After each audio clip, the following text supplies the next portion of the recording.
For over 1,000 years, Rome stood as the undisputed master of the Mediterranean, building roads, laws, and infrastructure that defined Western civilization. But history tells us that even the greatest empires are not eternal.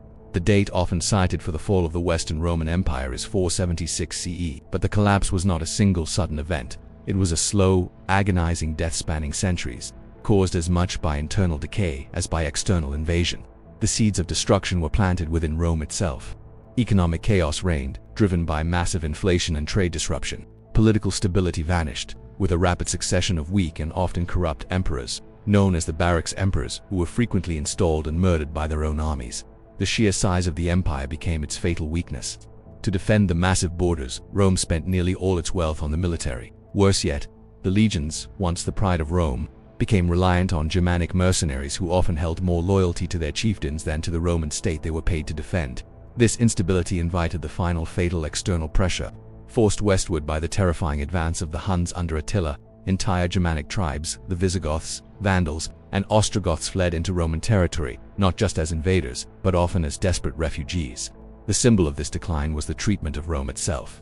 In 410 CE, the Visigoths under Alaric sacked Rome, the Eternal City. The second, more brutal sack followed in 455 CE by the Vandals. Though the city survived, the psychological damage was irreversible.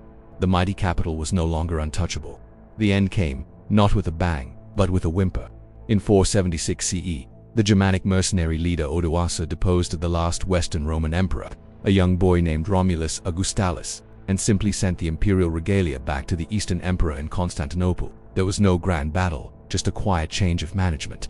It is crucial to note that while the West fractured into small barbarian kingdoms, the Eastern Roman Empire centered in Constantinople survived for another 1,000 years.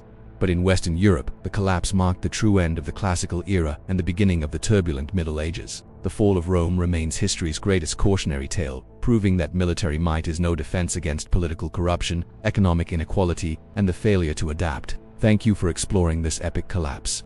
Which internal factor do you think contributed most to Rome's downfall, economic failure or political corruption? Share your thoughts below. If you are fascinated by world history, please like and subscribe.